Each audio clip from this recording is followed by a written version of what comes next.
You know, in hindsight, this probably wasn't the best place to record. You see, I'm not at my original spot. I used to record next to my bed. But I thought, why not record at my desk? Only because I have been blessed through sheer luck by the Hasbro gods. And by Primus himself, I mean. Like, I'll let you take a look for yourself. Because these two, 50?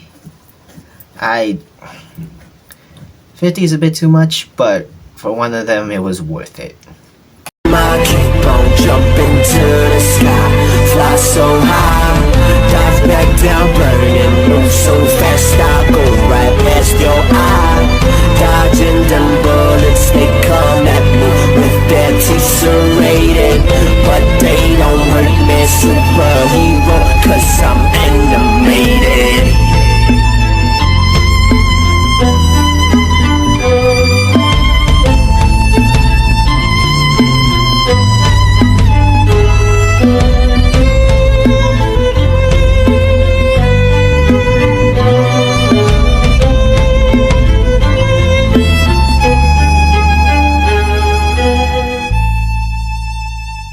Before I start off with my holy grail, excuse the sentinel mess, I don't really have time to move things around. Let's start off with a figure that's $40 because he's just fun. And I think $40 is worth it, especially since it is none other than Bayverse Bludgeon. Now I have to...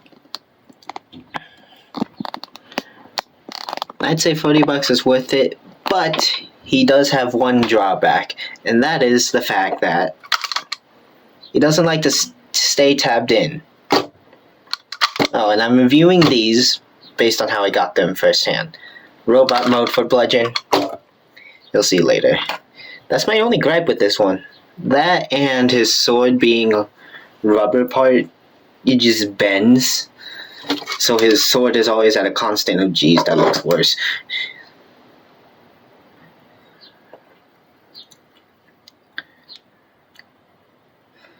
And don't like how rubber parts just bend, especially since it's like this. Like, I prefer it when the blade is going outward, but when you're holding or hiding your weapon and it's stored somewhere, then the blade goes back out and it's curving back this way. That's not a pretty look. That's the only drawback of this figure other than his, that problem. Yeah, I do love the weapon storage that he has. Besides the tank mode being the gun, but his sword is the end of the barrel. His other blade, the dagger, is stored inside the tank mode, fully composed with a sheath and everything. And I honestly think it looks cool, especially since it's just a tiny dagger. I think it's rubber too. I thought it wasn't. I'm dead wrong. Yeah, this guy is interesting, to say the least. I do love his head sculpt, and he will definitely be the bludgeon that is a herald of Unicron. So yes, he will be a Decepticon. That's the name my brother nicknamed his group of Decepticons, but I call it as Heralds of Unicron.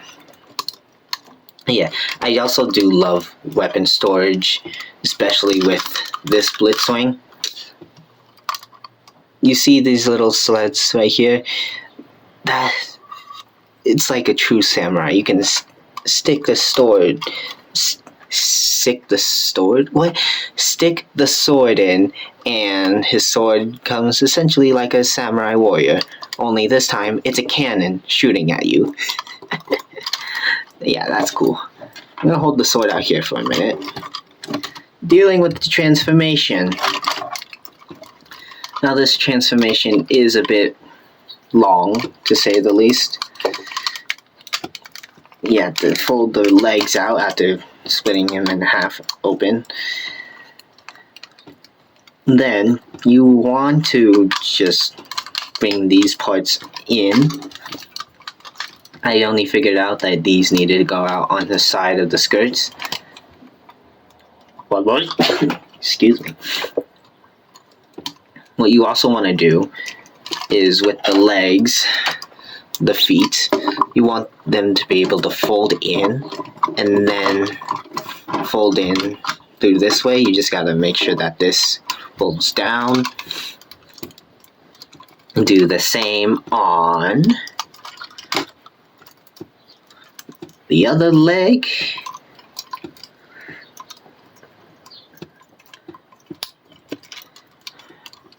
And then bring his skirts down.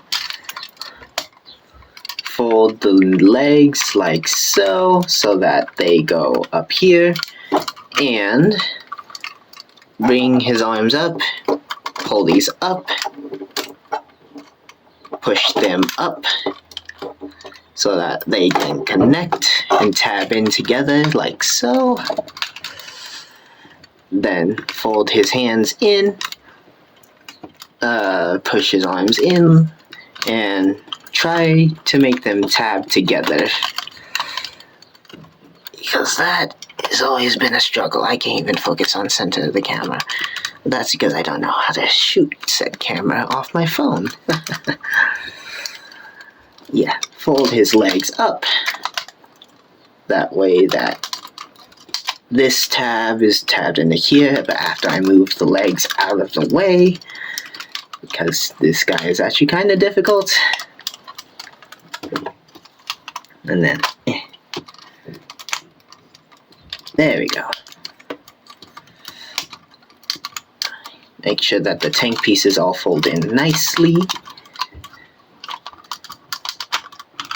Even just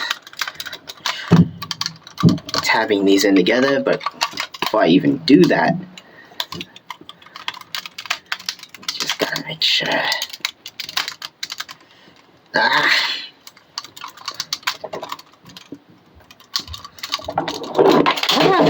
Really apologize for that. My mic fell midway. So if you hear me distant, that's why.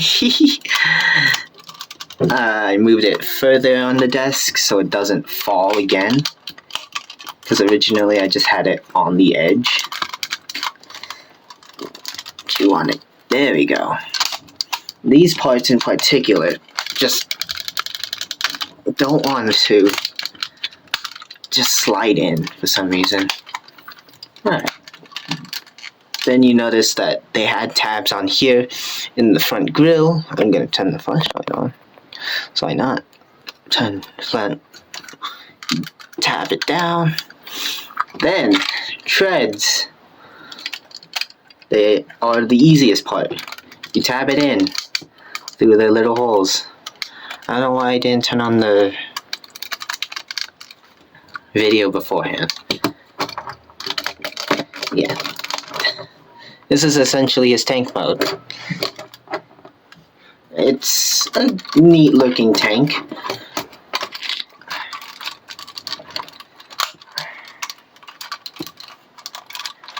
But it's a bit wonky, and I guess that's part of the magic of the Bayverse. And again, I don't like how the sword bends, but I don't know what else to do. So yeah, that's his tank mode. His barrel just shoots up. What am I supposed to do? Because I don't like it how it bends, but I feel like that's the normal. Ultimately, yeah, green tank. Can't even barely robot kibble, just the chest piece and the samurai skirt. Even then, the samurai, not skirt, armor is blending well with the tracks, so it's really just the chest piece. But ultimately, that's Bayverse Split Swing. Now let's get into my holy grail of my collection, or one of. We have the one, the only, Dispenser, the Mountain Dew robot.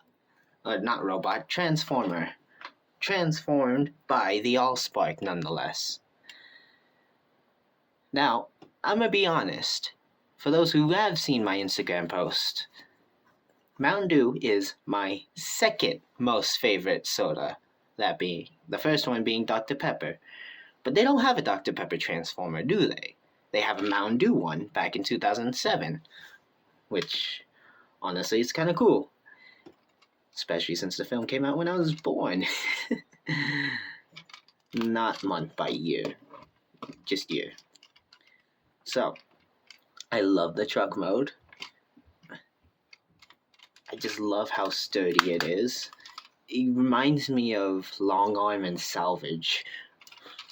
And the mess underneath, you can barely find robot kibble.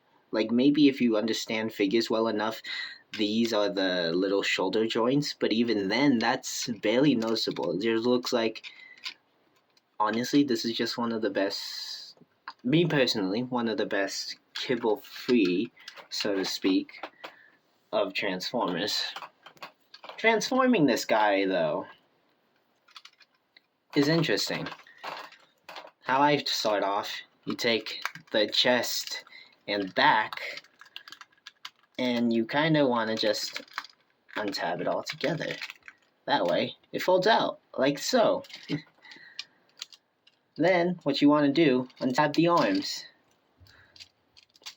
And because they have these, they plug into the tire, which is actually kind of cool. You do the same for that. Why did your hand come out? Sorry.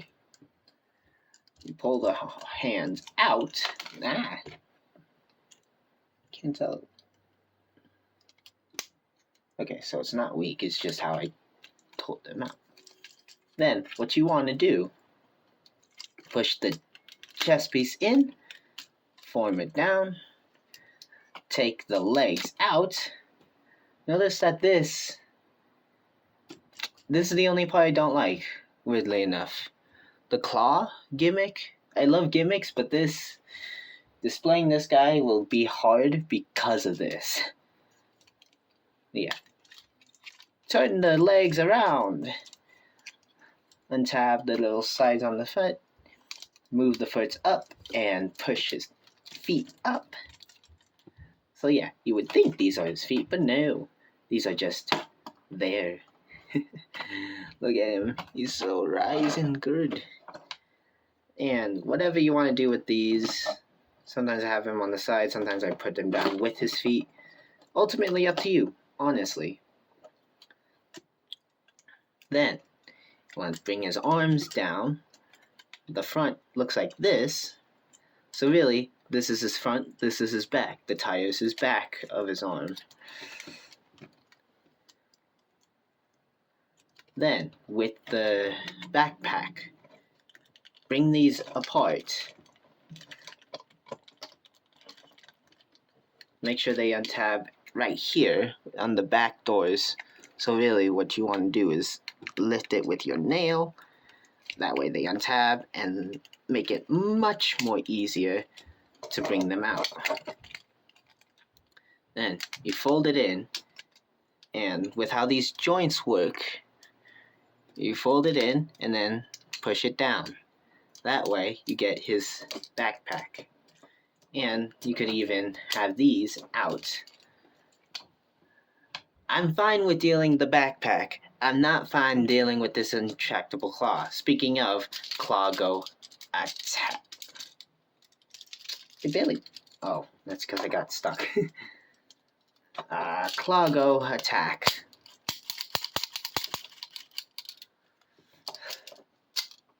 Yeah, I don't mind the claw per se. It just gives the 2007 gimmick, like with Swindle and the drones. At least the car one, because I only had the car one.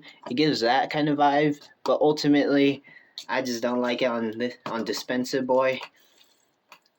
But besides that, this figure, albeit he's missing his gun, cost me only $10. This fool, however, was $40.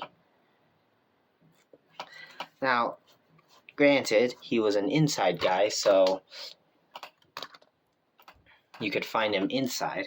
But ultimately, Dispenser Boy is one of the best I have in my collection. And that's due to the magic of the Bayverse.